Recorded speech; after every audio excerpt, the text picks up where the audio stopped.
Counter-Narrative News, bringing you some analysis as to the current relations between the white settler colonial regime of Israel, of the Islamic Republic of Iran, of the Kingdom of Saudi Arabia, its relationships towards China and the USA on the other hand, and in the context of the quote-unquote normalization project, or around the specific Abraham Accords, which seeks to quote-unquote normalize relations between regional states and one of the closest client states of Western and Eastern global capitalism, which is the white settler colonial regime in Tel Aviv.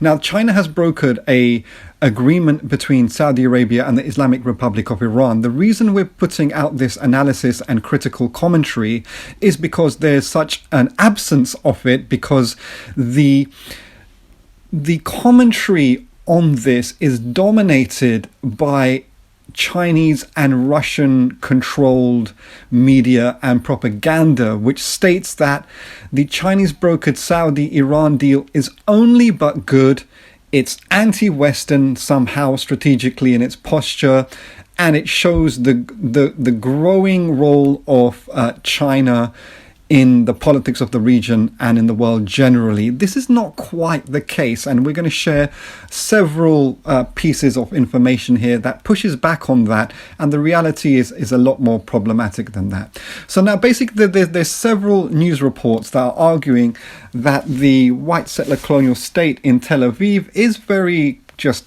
relaxed and content about this Chinese brokered Iran-Saudi deal. So the Azerbaijan-based website Hakin, it has an article entitled Secret Negotiations Between Iran and Israel, in which it argues that China is hosting confidential talks between Israel and Iran. This was announced 2 days ago by US and British diplomats, it argues. The first round of negotiations began on March the 23rd in Hong Kong. The second is scheduled for Shanghai.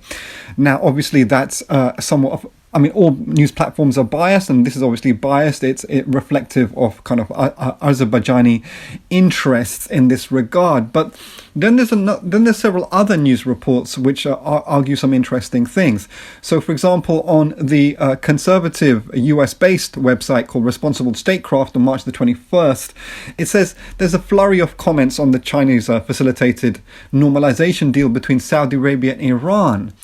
And it says one stood out as particularly intriguing. Former chief of Israeli intelligence Mossad Ephraim Halevi cautiously suggested that the time may be ripe for Israel to put out feelers to Tehran.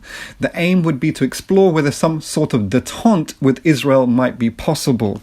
So again, it points to how the Chinese brokered deal with Iran and Saudi Arabia is part of the general normalization strategy in the region, which is primarily to the benefit of global capitalist colonial interests, particularly Washington, but also, it seems quite clearly, for Beijing and Moscow as well. Then the Axios news website, which is more of a kind of colonial liberal kind of platform, argues on March the 22nd a number of interesting things here. It says that the Israeli government doesn't see the deal and the agreement between Saudi Arabia and Iran as a threat, but as an opportunity for Israel's efforts to normalize relations with Saudi Arabia. And it says that the main point of Netanyahu's inauguration speech was to broaden the Abrahamic Accords, i.e. the normalization project, and to reach a peace agreement with Saudi Arabia. And that the Saudi-Iran deal doesn't scupper that or challenge that in any way, shape or form. So actually, it's really the big picture here is that also that the White House doesn't think, the Axios website is arguing that the Saudi-Iran deal will hamper the Biden administration to push for normalization between itself and Saudi Arabia and Israel, nor will it lead to other countries that have signed on to the normalization Abraham Accords like the UAE or Bahrain to cool their relations with Israel. So it doesn't. So when it comes to the core interests of the people of the region, the oppressed people of the region, contending with colonization, with racism and colonialism and neocolonialism, it's quite clear from the leaderships of the states of Israel, of the United States, that they are totally fine with the Chinese brokered deal between Iran and Saudi Arabia, and actually it does inform their own strategies and policies for the region itself. And then finally, the Israeli-based Israel Hayom news website on the 22nd of March argues that the competition between Saudi Arabia and Iran is part of a long-standing struggle that goes to the roots of the enmity, it argues, between Sunnis and Shiites.